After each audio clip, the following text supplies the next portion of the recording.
Bonsoir à tous, bienvenue dans le 18h de RTI 1. Les épreuves écrites du BEPC et du test d'orientation en seconde ont démarré ce lundi. Au total, 647 400 candidats en lice cette année dans 1010 centres de composition à travers tout le pays. Au programme, composition française, sciences, mathématiques, anglais, histoire et géographie et les matières facultatives telles que l'allemand, l'espagnol et l'orthographe.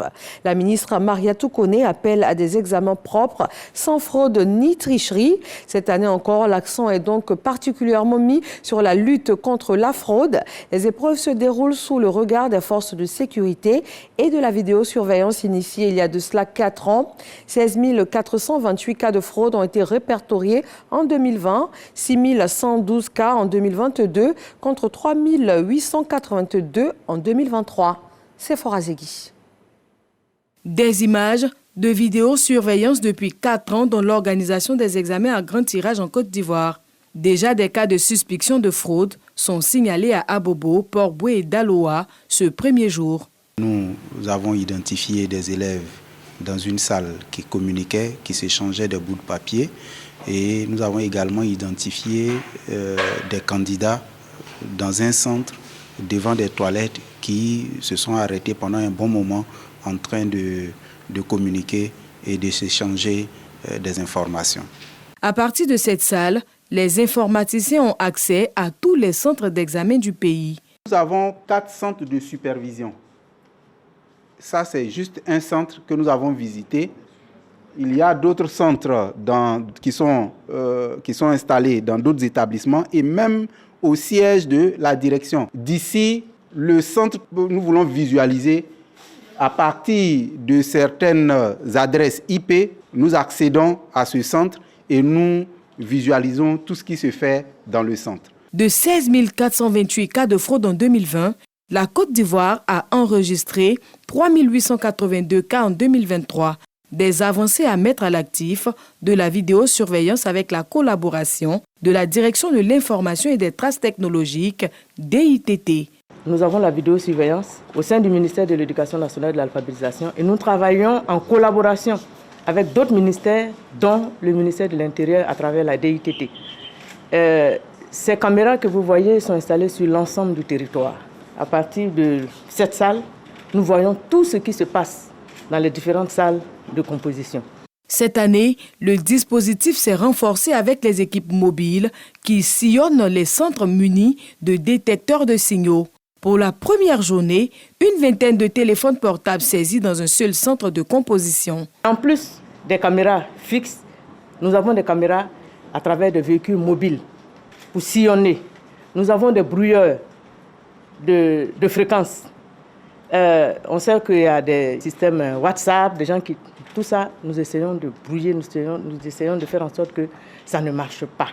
Donc tout ça pour dire aux candidats qu'il faut continuer à étudier. En intensifiant les mesures de lutte contre la fraude aux examens, Mariatou Koné veut mettre fin à ce phénomène afin de valoriser les diplômes ivoiriens dans l'Hexagone. En cas de tricherie ou de fraude avérée, le candidat encourt une sanction allant de 1 à 5 ans d'interdiction de passer le même examen en Côte d'Ivoire selon la gravité du cas. Les résultats seront connus le 18 juin prochain à 14h dans les centres de composition.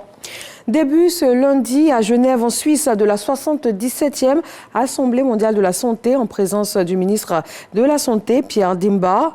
Le ministre de la Santé, de l'Hygiène publique et de la couverture maladie universelle conduit la délégation de professionnels de la santé. C'est une assemblée qui est décisionnelle. Elle aborde les priorités actuelles et futures liées à des questions d'importance mondiale. Le ministre ivoirien va partager à cette tribune de l'OMS l'expérience ivoirienne relative au plan national de développement sanitaire. La 4e instance de la réunion du directoire du Rassemblement des oufouettistes pour la démocratie et la paix, RHDP, pour la présidentielle d'octobre 2025 s'est tenue aujourd'hui.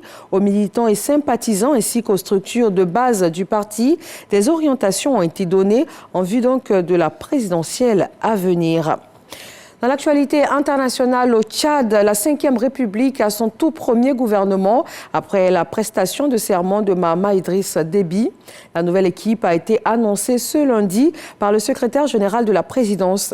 Avec 27 membres, ce gouvernement compte 15 de moins que le précédent. 21 ont déjà occupé une fonction ministérielle et la plupart étaient de l'équipe sortante. Justice, administration du territoire, sécurité publique ou encore infrastructure, les postes clés ne changent pas. Et puis au Soudan, pour terminer, les affrontements entre l'armée et les forces paramilitaires de soutien rapide se sont intensifiés au Darfour.